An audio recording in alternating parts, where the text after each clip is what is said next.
everyone. We're going to go over those questions from chapter 7. So the first one says, why does the man in the black cloak want Braden? Well, if you remember Braden Vanderbilt, he is the nephew to Mr. and Mrs. Vanderbilt who live or own Biltmore. It does not say. This is another opinion-based question, so we're getting a lot of those. I'm going to guess, though, that the reason why the man in the black cloak would want Braden is because he is the nephew of these rich people. And maybe he thinks that the man in the black cloak can influence those people. I'm not sure. I've just seen movies and read other books, and so that gives me an idea that maybe that's why they want him in particular. Or not them, but the man in the black cloak wants him. And our second question is, where did Mr. Crookshot go? Again, I think I know where he went. I kind of want to keep my opinions, though, to myself because I don't want to influence anyone to think what I'm thinking. But I think that he's going to be important later. And I hope I'm wrong. So we're going to go ahead and go on to read chapter 8.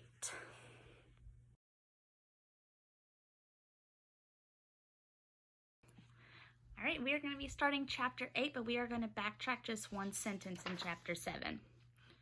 Whatever it is, she said, it didn't come for Nolan. It came for you. The axe is gone, Serafina said as she and Braden searched the area around the carriage. Without the axe, or anyone to help them move the trees, they couldn't clear the road in front of them or behind them. They were trapped.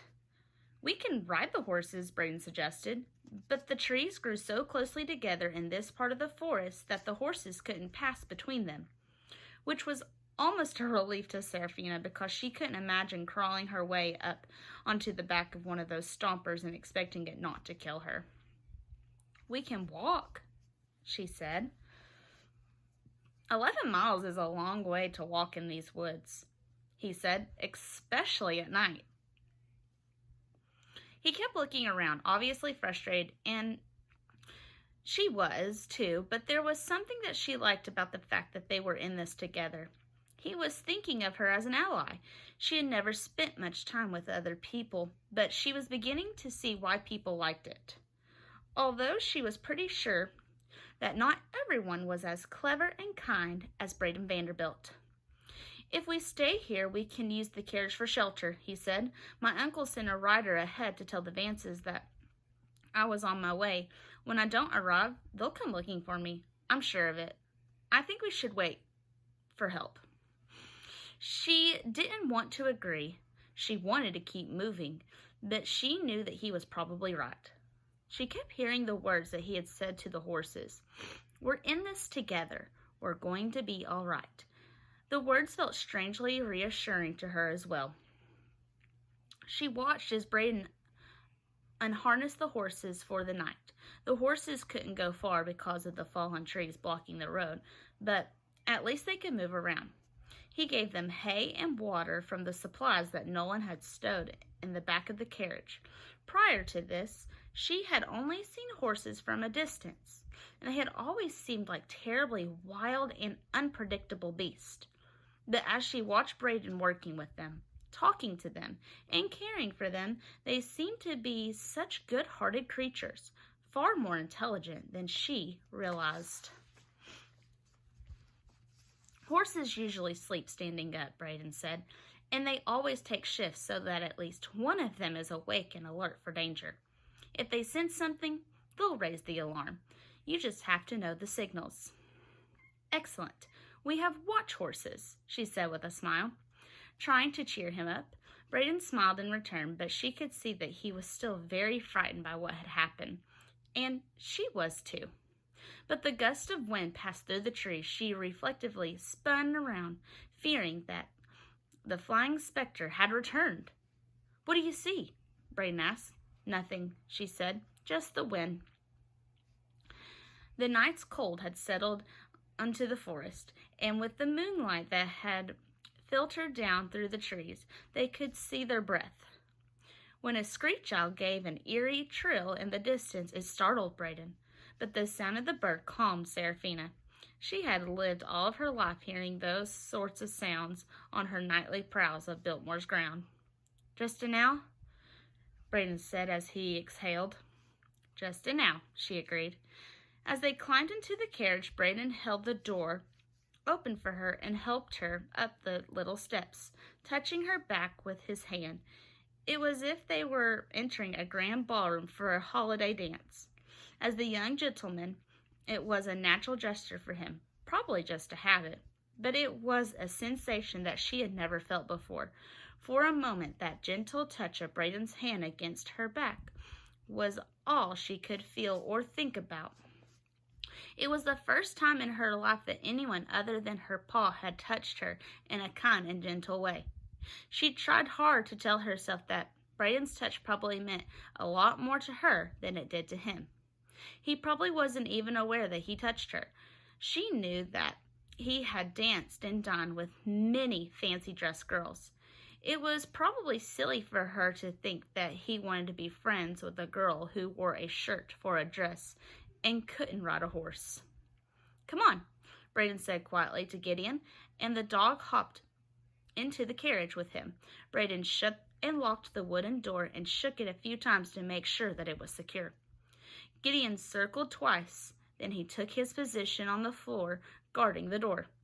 "I'm sorry, there aren't any blankets," Braden said, looking through the carriage storage cabinets and trying to figure out how they were going to stay warm. "Not even a good cloak to sleep under." "I'll pass on the cloak, thank you," Serafina said with a smile, and Braden laughed a little. But he seemed almost as nervous as she was to be crammed inside the carriage together, with nothing to do but look at each other in the darkness. Braden sat down and patted the seat beside him. "Perhaps you should sit here, Serafina, on this side. We've got to stay warm somehow." Despite the uncomfortable tightness forming in her chest, she slowly moved towards him. She hoped that she didn't smell like the basement. If he was accustomed to ladies like Anastasia Rose Tanova with her lavish dresses, or even Miss Whitney with her rose-scented perfume, she couldn't imagine that her own scent would be too pleasant for him. "Excuse me, Miss Serafina," he would say, gagging and coughing. "On second thought, perhaps you should indeed sleep on the floor with the dog." But he didn't say that. She sat beside him, and the world didn't come to an end. As they snuggled together a little to stay warm, she fretted that he'd discover some bizarre characteristics about her that she didn't even realize was bizarre. She just hoped that there wouldn't be a reason for her to take off her shoes in Braden's presence and have him noticing her missing toes. She didn't want him to get too close. Would he be able to feel her missing bones? She wasn't even sure which ones they were. How many bones did a person usually have anyways? She had always been content to snuggle into small places on her own, but she was surprised to find herself so comfortable cuddled up beside him. She was able to relax a little and breathe again. Earlier that morning, she had woken up wedged in a metal drying rack in the Biltmore basement. The last place in the world she would have thought she had spent her next evening was nestled in the velvet warmth between the Vanderbilt boy and his valiant guard dog. Gideon, for his part, seemed to have gotten over his initial reaction to her. They had fought together on the same side, she and this dog, and maybe they were a little bit friends now, at least temporarily. "Serafina, I need to ask you a question," Braden said in the darkness. "All right," she agreed, but she knew it wasn't going to be good. "Why do you live in the basement?" She didn't know if he considered her to be his friend or if they were just shoved together by this happenstance, and he was making the best out of a bad situation. But after all, they had been After all they had been through together, it didn't seem right to lie to him, and she didn't want to. "I'm the machine mechanic's daughter," she said finally. She just said it. Just like that, out loud. She even said the words. She felt both pride and sickening feeling of an impending doom that she had betrayed her father. "I've always liked him," Braden said casually. "He fixed the buckle on my saddle and made it much more comfortable for my horses."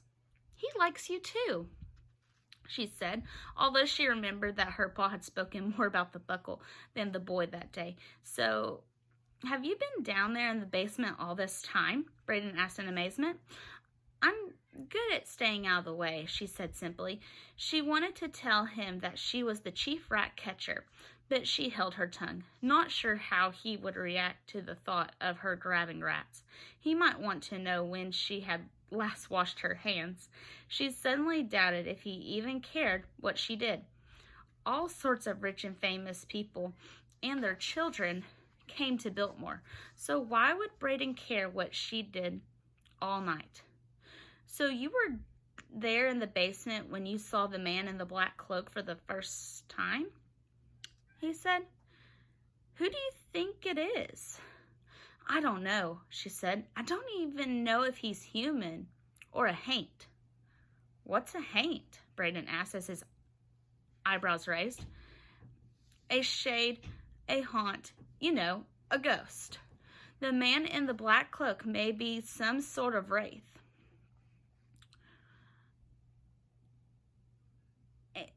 I lost my place. "The man in the black coat must be some sort of wraith that comes out of the woods at night. But I think he's a mortal man. I think he's one of the gentlemen at Biltmore." "What makes you think that?" Braden said in surprise. "His satin cloak, his shoes, the way he walks, the way he talks. There's something about him, like he's better than everyone else." "Well, he's certainly scarier than anyone I've met," Braden said, but then said no more. She could tell that her theory that the man in the black cloak was a gentleman at Biltmore had disturbed him. They sat in silence for a long time. She could feel Braden's warmth beside her, his breathing, and the beating of his heart. She could smell the faint scents of wool, leather, and horses on him. Regardless of what the two of them being in the carriage together might or might not really mean, for the moment it brought a wonderful sense of peace, a sense that she belonged and that despite everything that was going on, she was exactly where she was meant to be. But it didn't make any sense to her, or even seem possible. But there was no denying that's how she felt. "I need to ask you to do me a favor," she said quietly. "All right," he said. "Please don't tell anyone about me and my father. He really needs his job. He loves Biltmore." Braden nodded his head. "I understand. I won't tell anyone, I swear." "Thank you," she said, relieved. It felt like she could trust Braden. And his reputation among the kitchen staff for being a loner who preferred to spend time with his animal friends rather than the human beings seemed totally unfair to her now. As Braden fell asleep, his breathing became slow and steady. Remaining very still, Serafina gazed upon him. She passed her eyes over his smooth, pale complexion. He was so clean, and his clothes fit so well. His woolen jacket must have been made just for him. Even the buttons that had been wrought with his very own initials, B.V., etched upon every one. Mr. and Mrs. Vanderbilt must have commissioned those buttons, she thought. Did that mean that they loved and cherished Braden, or was it just so he could fit into their elegant society? Her pa had told her the story of Mr. Vanderbilt while they were washing up for supper one night in the workshop. Like many well-off gentlemen in the society, George Vanderbilt used his inheritance to build a home, but he didn't build it in New York City like all the others. He built it in the remote wilds of the western North Carolina, set deep in the densely forested mountains miles and miles from the nearest town. The ladies and gentlemen of the elite New York society thought this was extremely eccentric behavior. Why would such a highly educated man, born and raised in the civilized luxury of New York City, want to live in the wilderness in such a dark and forest place? Biltmore Estate took years to build, but when it was finally finished and everyone saw George Vanderbilt had done, they understood his dream. He had constructed the largest and most magnificent home in America, surrounded by a working, self-sustaining estate and the gentle beauty of the Blue Ridge Mountains. He married a few years later, and everyone who was fortunate enough to earn an invitation came to the city of Asheville to visit George and Edith Vanderbilt. They were the rich and famous and the powerful, senators, governors, great industrialists, leaders of foreign countries, favorited musicians, talented writers, artists, and intellectuals of all kinds. It was beneath his glittering world that her pa had raised her. She looked at Braden, and she remembered when he came to Biltmore 2 years before. The servants spoke of the tragedy in a hushed tones. Mr. Vanderbilt's 10-year-old nephew was coming to live at Biltmore because his family had died in a house fire in New York. No one knew how it started, perhaps an oil lamp or a spark from a cook fire in the kitchen, but the house caught on fire in the middle of the night. Gideon woke Braden in a smoke-filled room, pulled at his arm with his teeth, and dragged him from his bed, with the walls and the ceiling ablaze around them. They stumbled out of the burning house, choking and exhausted.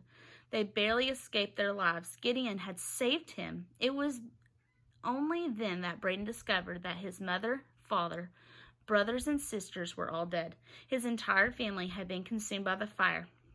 It made Serafina shudder to think about it. She couldn't stand the thought of losing her pa. How sad and lost Braden must have felt to lose his whole family.